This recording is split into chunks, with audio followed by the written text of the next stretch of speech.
Assalamualaikum warahmatullahi wabarakatuh. A'udzu billahi minasyaitonir rajim. Bismillahirrahmanirrahim. Qul huwallahu ahad, Allahu samad, lam yalid wa lam yulad wa lam yakul lahu kufuwan ahad. Allahumma sholli ala Muhammad wa ala ali Sayyidina Muhammad. Shadaqallahul adzim. Para jamaah sedaya yang sangat kaula hormati, yang sangat kaula muliakan. Alhamdulillah kita masih tetap bisa mengikuti salat tarawih dengan semangat. Walaupun mulai agak maju tapi tetap masih tergolong banyak. Pada kesempatan ini ada beberapa hal yang ingin kami sampaikan. 2 kalimat syahadat rukun Islam. Yang pertama, cara menerapkannya ialah ada masalah, gak ada masalah, tetap dibaca dalam hati dan bacanya karena Allah. Walaupun kita kondisi kesakitan, sesakit apapun, baca syahadat tadi bukan karena supaya tidak sakit, tapi bacanya itu karena Allah. Walaupun kita banyak persoalan, banyak masalah, tetap bacanya karena Allah, bukan karena sesuatu. Itu penerapan rukun Islam yang pertama, yaitu 2 kalimat syahadat. Dan itu tidak diberi waktu kapanpun waktunya, baik pagi, siang, sore, petang, malam, bangun tidur, bacanya tetap karena Allah. Apabila itu dilakukan, maka orang tersebut mutlak ucapannya, tindakannya, pendapatnya dalam pengendalian Allah Subhanahu wa Ta'ala. Itu. Tapi kalau bacanya karena selain Allah, maka tidak.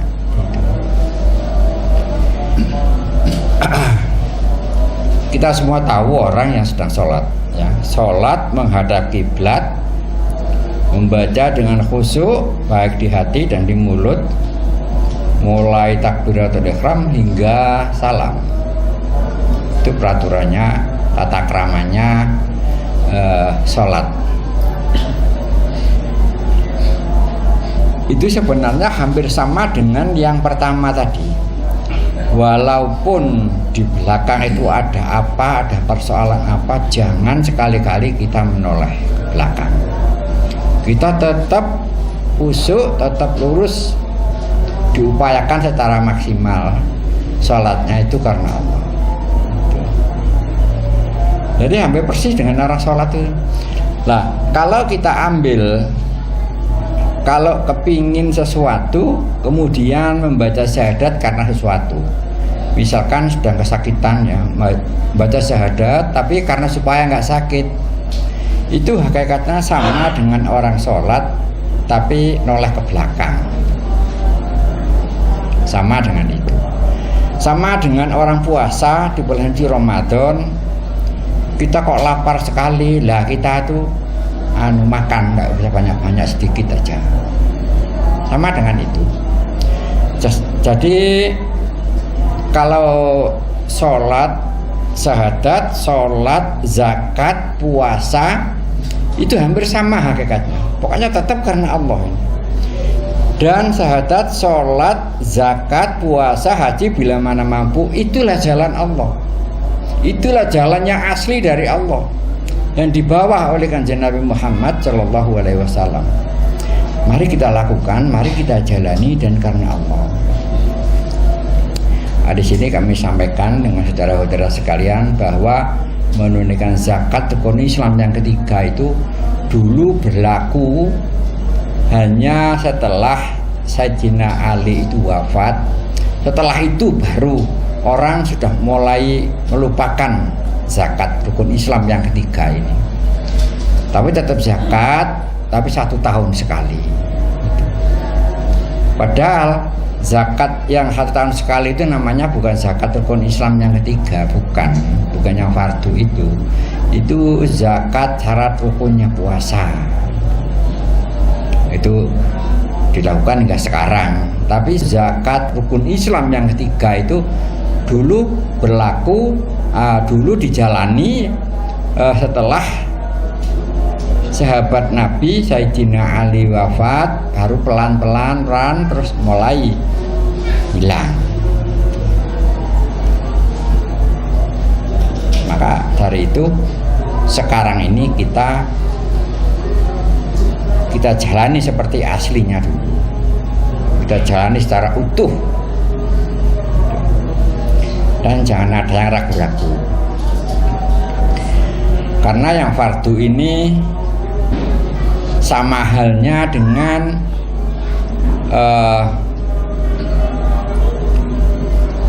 menaruh nama sampean atau nama sampean. Kalau yang fardu ini dijalani utuh dan karena Allah, nama sampean itu langsung ada di Sidratul Muntaha, asal karena Allah itu. Tapi enggak utuh, enggak sampai di sana, itu enggak sampai di sana nama itu.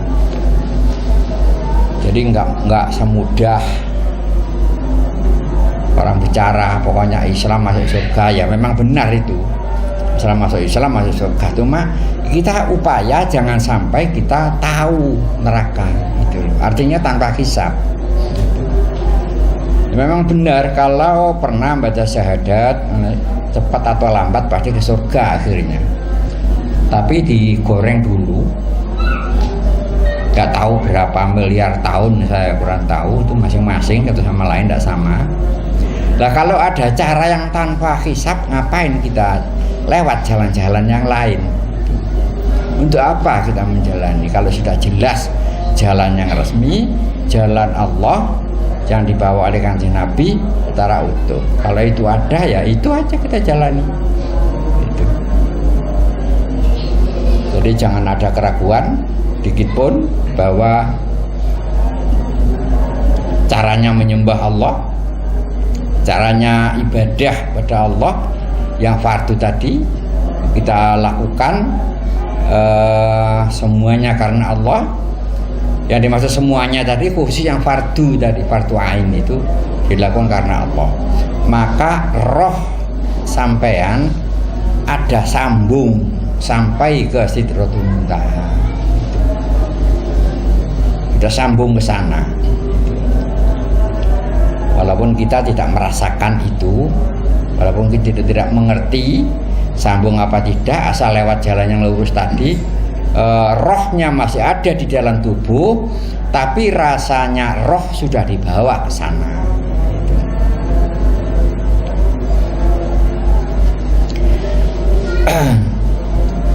Yang tak maksud rohnya, rasanya roh sudah dibawa ke sana itu begini. Ada seseorang, kemudian dia dimuat di dalam mobil, ya, kemudian diangkut, dibawa ke puncak gunung, ditunjukkan kawah yang apinya itu bergejolak. Terus yang satunya kondisi sama, tapi dibawa ke tempat orang makan-makan, tempatnya sejuk dan sangat nyaman. Di situ tidak ada ketegangan. Terus dikembalikan terus dilepas. Kira-kira reaksinya enak yang mana? Ditunjukkan gunung yang menyala-nyala dan ditunjukkan tempat yang indah, tempat rekreasi yang indah. Tentu perasaan lebih nyaman dibawa ke tempat yang indah tadi. Hampir seperti itulah rasanya roh ini. Makanya kalau kita lewat jalan yang lurus, kita ibadah karena Allah, tanpa kita sadari rasanya roh kita ini dibawa, diperjalankan ke sana, ditunjukkan, paling tidak tahu baunya gitu. Tapi kalau ibadah karena selain Allah, maka roh kita menuju ke arah titik akhir atau titik yang tadi tak sebutkan, gunung yang menyala tadi. Tentu dia mengalami stres, tentu dia mengalami ketegangan seperti orang linglung karena rohaninya kondisinya sangat gelisah gitu. Seperti itu. Jadi sekali lagi Bapak Ibu jangan ragu-ragu, bacalah selalu 2 kalimat syahadat, bacanya karena Allah, jangan sampai karena sesuatu gitu. Kecuali buat selain pribadi ya. Yang tak sampaikan ini khusus buat pribadi sendiri, buat saya yang harus karena Allah tadi. Inna sholati wa nusuki wa mahyaya wa mamati, itulah harus karena Allah itu. Kalau yang lain-lain atau sunnah mendoakan orang lain itu terserah aja, terserah. Kalau sama ada saudaranya sakit, doakan supaya cepat sembuh. Kalau melihat saudaranya kok kelihatannya kekurangan, doakan dia lancar rezekinya. Kalau ada saudaranya banyak kesulitan, kita doakan agar mendapat kemudahan. Itulah orang mukmin, bukan mementingkan pribadinya sendiri, tapi pribadinya sendiri mutlak diserahkan kepada Allah Subhanahu wa Ta'ala. Jadi segala-galanya malah diurusi dengan Allah, diurusi, dipelihara dan dilindungi. Itulah saudara-saudaraku yang sangat kami hormati, yang sangat kami muliakan. Saya kira cukup sekian yang dapat kami sampaikan pada malam hari ini. Kami akhiri. Assalamualaikum warahmatullahi wabarakatuh.